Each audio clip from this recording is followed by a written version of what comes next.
John Kelleher and myself were invited by Jim Wells of the National Trust in Northern Ireland to see the new visitor centre in the Causeway. We looked forward to meeting several of the old tramway men who served on the line. Over the years, I have met and interviewed the tramway men serving on the Hill of Oath tram, and each had their story about their experience and the love of the trams. And the surviving tram crews of the Causeway trams shared the same great memories and a love of their trams. One of the purposes of the visit was to give a film show and talk about the team's work on our Giant's Causeway tramcar number 9. We met at Portrush station and a group of us set off down Causeway Street and Eglinton Street, passing some fine buildings on the way. We walked as far as the bus depot to take an open-top bus along the coastal route of the tramway, and we listened eagerly to the stories of the tram veterans who recounted their memories of yesteryear. The day was dull and misty, but we were all in very high spirits. The scenery along this section of the Antrim coast is some of the finest and most spectacular in the world.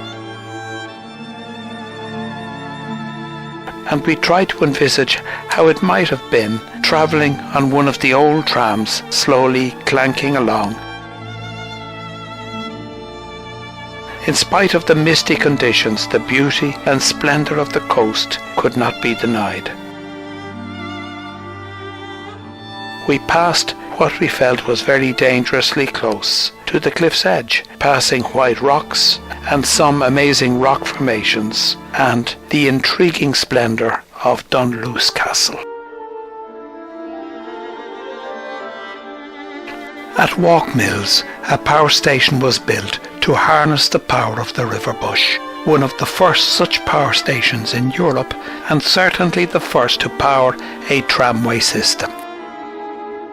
This was the very dawn of electric traction in the world, and much of the structure survives to this day. Some of the old steel members can be seen embedded in the stonework, and John had a particular interest in these remnants of the glorious past.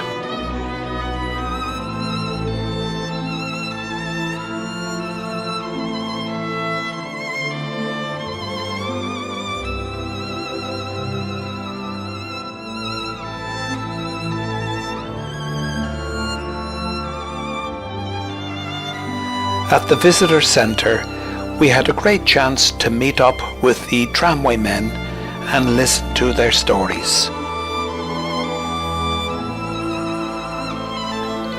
They were a charming bunch and left us with a lot of happy memories.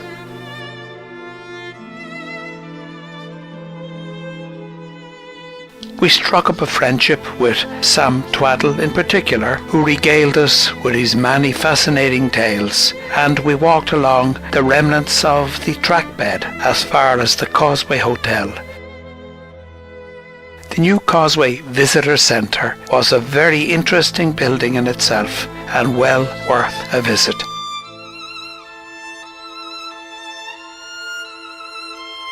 Later in the year, some of the tram restoration team also paid a visit to the Ulster Folk and Transport Museum at Coultra in County Down.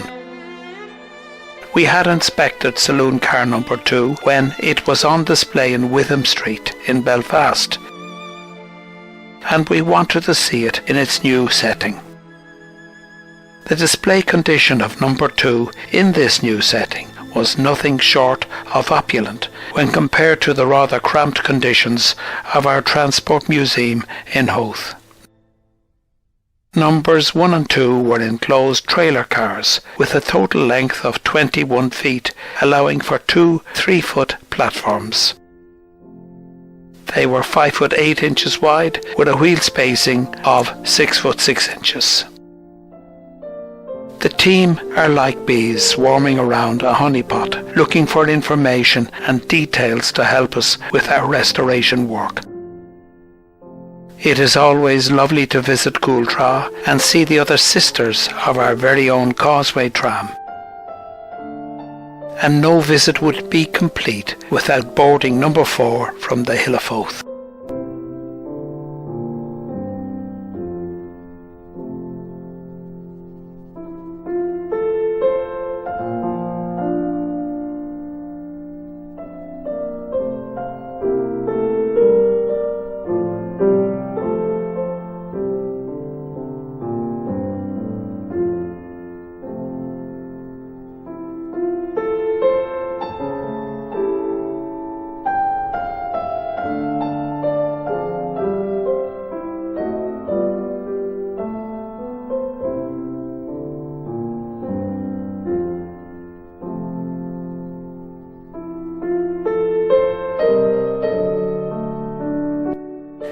This short black and white film of number 20 with a trailer was handed to me by Mr. Jim Wells.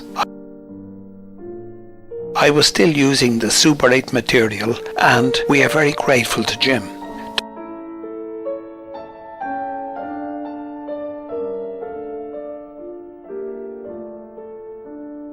Tom Redmond, motorman with the Hill of Oath tram, met Sam Twaddle at the launch of my book on Irish trams.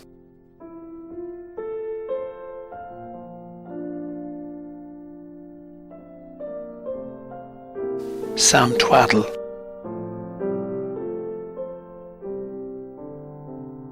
John Mackay.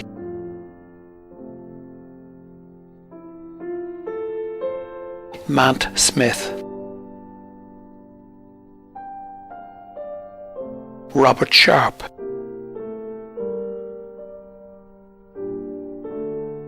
Jim Wells.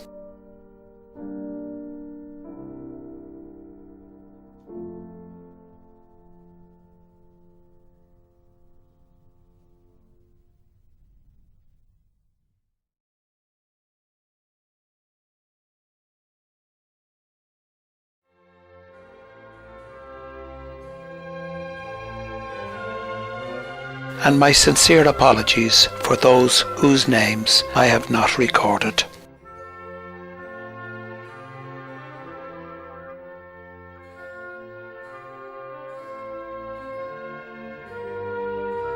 In these following views we can see tram crews proudly standing with their trams.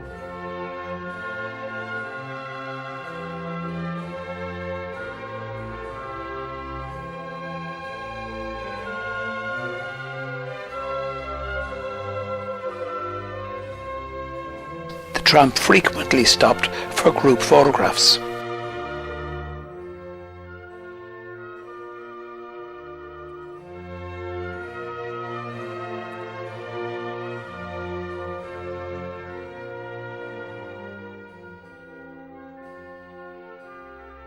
That's a young Michael Pollard at the dash of powered car number 23. Michael was a conductor, but also drove the trams, and is the youngest surviving member. He advises us on our restoration work. John McGuigan wrote an excellent book on the Causeway trams. 300 miles away after the closure, Nellie Marr serving tea from the Causeway tram in Youghal in the 50s. The replacement trams at Portrush station. The dream lives on. From left we have John Mackay, Ken Montgomery, Emmanuel McCollum, Michael Pollard, Robert Sharp, William Law, Mant Smith and Samuel Twaddle.